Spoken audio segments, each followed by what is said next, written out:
Negative comments, negative തിങ്കിങ്ങിനെ കുറിച്ചുള്ള എൻ്റെ ഒരു വീഡിയോ കംപ്ലീറ്റ് ആയിരുന്നില്ല, മുമ്പ് തീർന്നു. ഞാൻ പറഞ്ഞ beware of something negatives happening even though you are putting efforts on it. അതായത് നമ്മളിപ്പോൾ ഭയങ്കരമായിട്ട് കഷ്ടപ്പെടുന്നു, നമ്മുടെ എല്ലൊക്കെ ഒടിഞ്ഞ് നമ്മൾ നുറുങ്ങി നമ്മൾ പണ്ടടങ്ങി. ആ സമയത്ത് പോലും ചിലപ്പോൾ നടക്കുന്നില്ല എന്നുണ്ടെങ്കിൽ അതിൽ നമ്മൾ ഒരിക്കലും ഇതായിട്ട് കാര്യമില്ല. കാരണം അതിൻ്റെ ആവശ്യമില്ല. കാരണം പൊരുതി തോക്കുകയാണ് ചെയ്യുന്നത്. അപ്പം അതിനകത്തൊരു നമ്മൾ ഇത്രയും കഷ്ടപ്പെട്ടുള്ള തരോട്ട് അങ്ങനെ നമ്മുടെ ഒരു പാരമ്പര്യമായിട്ടുള്ളൊരു പരമ്പരാഗതമായ ചിന്താഗതി എന്ന് പറയുന്നത് ഇത്രയും കഷ്ടപ്പെട്ട് ഞാൻ തോറ്റല്ലോ, കഷ്ടപ്പെട്ടൊന്നും കാര്യമില്ല. ഇപ്പോഴത്തെ കാലത്ത് ഭാഗ്യം വേണം, ഭാഗ്യം. കഷ്ടപ്പെടുന്നവൻ്റെ കൂടെ ഭാഗ്യമുള്ളൂ. ഭാഗ്യം എന്ന് പറഞ്ഞാൽ എൻ്റെ ഒരു ഭാഷ പറഞ്ഞാൽ ദൈവാനുഗ്രഹം എന്നേ ഞാൻ പറയും. ഭാഗ്യം എന്നുള്ളൊരു വാക്ക് എന്താണെന്ന് പോലും എനിക്കറിയില്ല. ഭാഗ്യമല്ല, അത് ദൈവവിശ്വാസി ആയതുകൊണ്ട് തന്നെ ദൈവാനുഗ്രഹം എന്നേ ഞാൻ പറയത്തുള്ളൂ.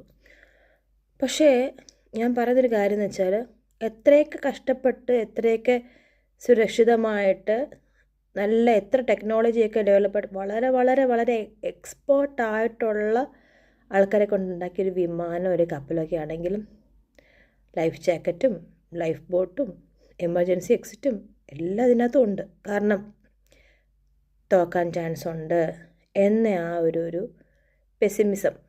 പെസിമിസ്റ്റിക് ചിന്താഗതി, അങ്ങനെ ഒരു കഥയൊക്കെ നമ്മൾ കേട്ടില്ലേ. ഞാൻ ആ ഒരു കഥ എപ്പോഴും ചിലപ്പോഴൊക്കെ ആലോചിക്കാറുണ്ട്.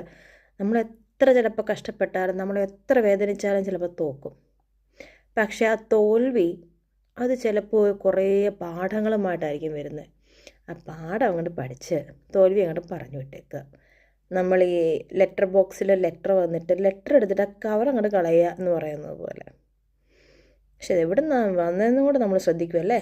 അപ്പം നമ്മൾ ചിന്തിക്കും, ഇതെങ്ങനെ വന്നു, ഈ തോൽവി എങ്ങനെ വന്നു, അല്ലേ, ഇത് എവിടെ നിന്ന് വന്നു, ഇതിനെ എങ്ങനെ അടുത്ത ശ്രമത്തിൽ പരാജയപ്പെടുത്താം. പരാജയത്തെ പരാജയപ്പെടുത്തുന്നത് ഇതിപ്പം ഒരു 10-15 ശ്രമത്തിന് ശേഷമായിരിക്കാം. പക്ഷെ എന്നാലും ജയിച്ചേ അടങ്ങും. ഈ രീതി അല്ലെങ്കിൽ വേറൊരു രീതി, പ്ലാൻ എ അല്ലെങ്കിൽ പ്ലാൻ ബി, കഴിഞ്ഞ വീഡിയോ പറഞ്ഞല്ലേ. അപ്പോൾ തോക്കാൻ തയ്യാറാകുന്നവൻ മാത്രമേ, റിസ്ക് എടുക്കാൻ തയ്യാറാകുന്നവൻ മാത്രമേ വിജയത്തിൻ്റെ രുചി അറിഞ്ഞിട്ടുള്ളൂ. ഞാൻ ഈ പറയുന്ന ഈ വ്യക്തി, ഞാൻ ഒരുപാട് തവണ തോറ്റുള്ള വ്യക്തിയാണ് എല്ലാ രീതിയിലും. അപ്പോൾ തോക്കാൻ തയ്യാറായിട്ട് തന്നെ ജയിക്കുക. ബൈ.